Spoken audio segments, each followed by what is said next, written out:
Let's My Trend Twister. Let's mic trend twister. आइए जायजा लेते हैं आज की वायरल हलचल का। बिहार में चुनाव नतीजों के बाद ईवीएम पर सवाल खड़े होने लगे हैं।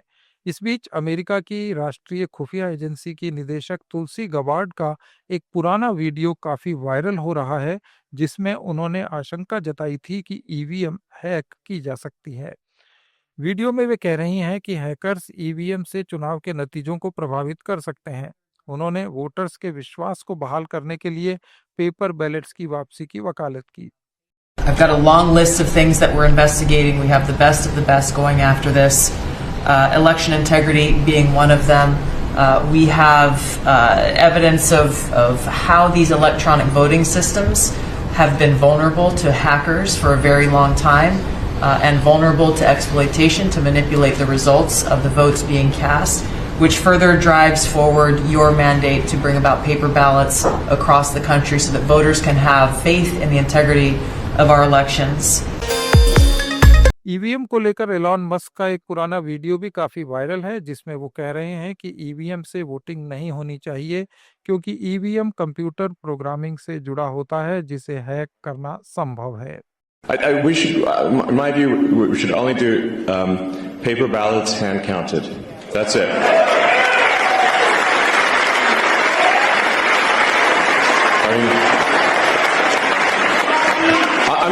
I'm a technologist. I know a lot about computers, and I'm like, the last thing I would do is trust a computer program, because it's just too easy to hack. It's too easy to add just one line, and it's really difficult to hack paper ballots. So, in-person voting with proof of with ID, which by the way every country has. I mean, like almost every country that has democratic elections requires in-person voting with voter ID. This is weird. It's super weird to not have that. I think that's the only way to effectively address fraud. Rajasthan के अंता विधानसभा उपचुनाव में BJP को मिली हार के बाद party के प्रदेश अध्यक्ष मदन राठौर का एक वीडियो काफी देखा जा रहा है, जिसमें वे कह रहे हैं कि पार्टी ने विकास के कई काम करवाए, लेकिन जनता तक ये संदेश सही तरीके से नहीं पहुंचा सके।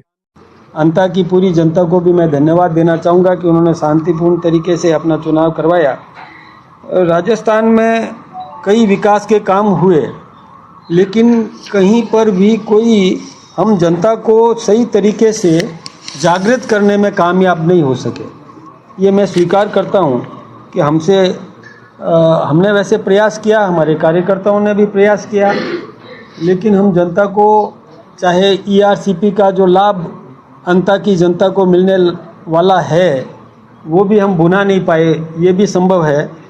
इसके अलावा कई अलग अलग मान्यताएं बन जाती है, उस भ्रम को हम मिटा नहीं पाए। उधर प्रदेश कांग्रेस अध्यक्ष गोविंद सिंह डोटासरा ने अंता में पार्टी के उम्मीदवार प्रमोद जैन भाया की जीत के बाद उनको फोन करके बधाई दी और अंता की जनता का आभार जताया। ये वीडियो राजस्थान में बहुत देखा जा रहा है।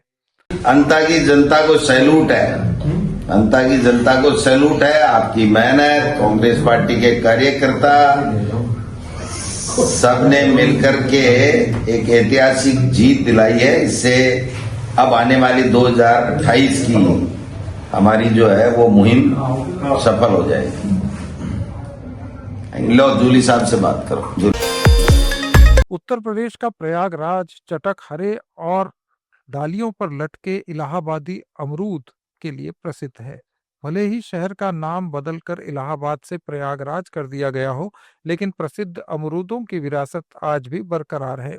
यहाँ की सबसे लोकप्रिय किस्म इलाहाबादी सफेदा और सेब के रंग का सुर्खा है। प्रयागराज और आसपास कौशाम्बी में इसकी खूब खेती होती है। तेलंगाना के मुख्यमंत्री रेवंत रेड्डी ने कहा कि जुबली हिल्स के चुनाव नतीजे के बाद सरकार की जिम्मेदारी और बढ़ गई है। उन्होंने कहा कि राज्य सरकार अब शहर के विकास के लिए नई योजनाओं पर काम कर रही है। जुबली हिल्स के नतीजे ये दिखाते हैं कि लोगों का सरकार पर भरोसा बना हुआ है। ये हमारे लिए उत्साहजनक है, लेकिन हमारी जिम्मेदारी भी बढ़ाता है। నేను ఎన్నికల ముందు చెప్పిన ఈనాడు గెలిచిన సందర్భంగా మీ ద్వారా ప్రధాన ప్రతిపక్ష పార్టీకి కేంద్రంలో అధికారంలో ఉన్న భారతీయ జనతా పార్టీకి కూడా సూచన చేస్తున్నా. మన పాత్రలను మన వ్యవహార శైలిని ప్రజలు నిశితంగా పరిశీలించి ఈనాడు ఒక నిర్ణయానికి వచ్చిండ్రు. ఈ నిర్ణయంలో ఎవరి పాత్ర ఎవరి బాధ్యత ప్రజలు విస్పష్టంగా తీర్పునివ్వడం జరిగింది.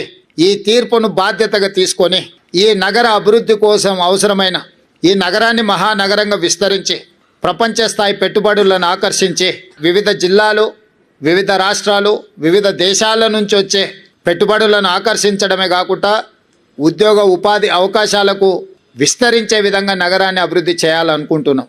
అందుకే రీజనల్ రింగ్ రోడ్ కావచ్చు, రేడియల్ రోడ్స్ కావచ్చు, మూసీ నది ప్రక్షాళన కావచ్చు, మెట్రో విస్తరణ కావచ్చు, గోదావరి కృష్ణా నది జలాలు ఈ మహానగరానికి తాగునీటి అవసరాలను తీర్చడానికి అవసరమైన ప్రణాళికలు కావచ్చు, హైదరాబాదు నగరాన్ని పట్టి పీడిస్తున్న ట్రాఫిక్ సమస్య కావచ్చు, ఎలివేటెడ్ కారిడార్లు కావచ్చు, ఫ్లైఓవర్ బ్రిడ్జులు కావచ్చు, అండర్ పాస్లు కావచ్చు, రైల్వే ఓవర్ బ్రిడ్జులు, రైల్వే అండర్ బ్రిడ్జులు కావచ్చు. గల్లీలలో ముఖ్యంగా చెత్త ఒక ప్రధాన సమస్యగా మారింది. సిటీలో చెత్త ఎక్కడ పడితే అక్కడ దర్శనమిస్తున్నాయి. పారిశుద్ధ్య పనులలో సమస్యలను మేము పరిగణలోకి తీసుకుంటున్నాం. అదేవిధంగా చెరువులు, కుంటలు, నాలాల కబ్జాను తొలగించి నగరాన్ని సమస్యల రహిత నగరంగా తీర్చిదిద్దడానికి ఈరోజు ప్రణాళికలు సిద్ధం చేస్తున్నాము.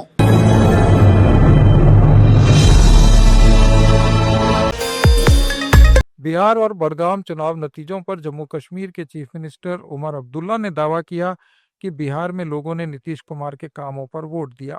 बड़गाम विधानसभा उपचुनाव आसान नहीं था क्योंकि वहां एक बड़ी आबादी मुद्दों पर वोट नहीं देती।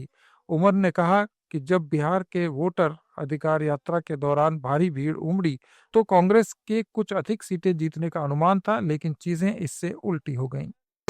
कि ये बड़गाम का इलेक्शन हमारे लिए आसान नहीं होगा। बड़गाम के कुछ अपने ही अलग हालात हैं। एक ऐसा तबका है, काफी बड़ा तबका वोटरों का, जो मुद्दों पे वोट नहीं देते। बड़गाम में सिर्फ काम देख के वोट नहीं होता। बड़गाम में एक बहुत बड़ा तबका वोटरों का ऐसा है जो फर्जों के पीछे चल के वोट देते हैं। तो मुझे पहले ही से ही मालूम था कि जिस तरह के हालात बन रहे हैं बड़गाम हमारे लिए आसान नहीं होगा। लेकिन जब मैं बिहार का हाल देखता हूं और मैं ये देखता हूं कि ये वो बिहार है जहां वोट चोरी के नाम पे जब यात्रा चली तो उस यात्रा में काफी संख्या में लोग जो हैं उस यात्रा के साथ जुड़े। उस यात्रा के बाद कांग्रेस को लगा कि उन्हें ढेर सारी सीटें जो हैं उनमें कामयाबी मिलेगी। उसी यात्रा के बुनियाद पे शायद सीट शेयरिंग और ज्यादा मुश्किल हुआ।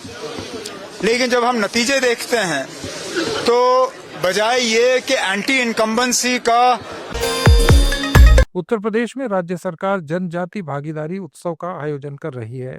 लखनऊ में चल रहे इस कार्यक्रम में राज्य की ट्राइबल संस्कृति, परंपराओं और विकास से जुड़े इनिशिएटिव्स को दिखाया जा रहा है।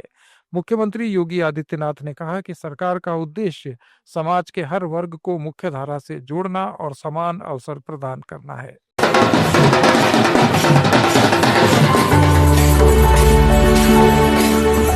उत्तर प्रदेश में मुख्यमंत्री योगी आदित्यनाथ के नेतृत्व में जनजाति समाज के सम्मान, संरक्षण और सशक्तिकरण के लिए लगातार कार्य किए जा रहे हैं। इसी श्रृंखला में मुख्यमंत्री ने इंदिरा गांधी प्रतिष्ठान में ढोल नगाड़ों की थाप के साथ जनजाति भागीदारी उत्सव का शुभारंभ किया, जिसका उद्देश्य जनजातीय परंपराओं को मुख्य धारा से जोड़ना है। डबल इंजन की सरकार जनजातीय गौरव की पुनर्स्थापना के साथ ही जनजातीय समाज के द्वारा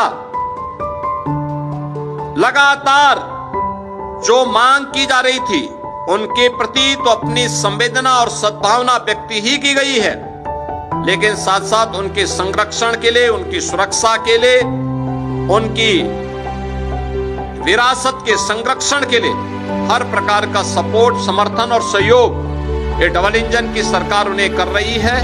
ये थे आज के कुछ वायरल पोस्ट्स। अपडेट्स के लिए जुड़े रहिए लेट्स माइक के साथ।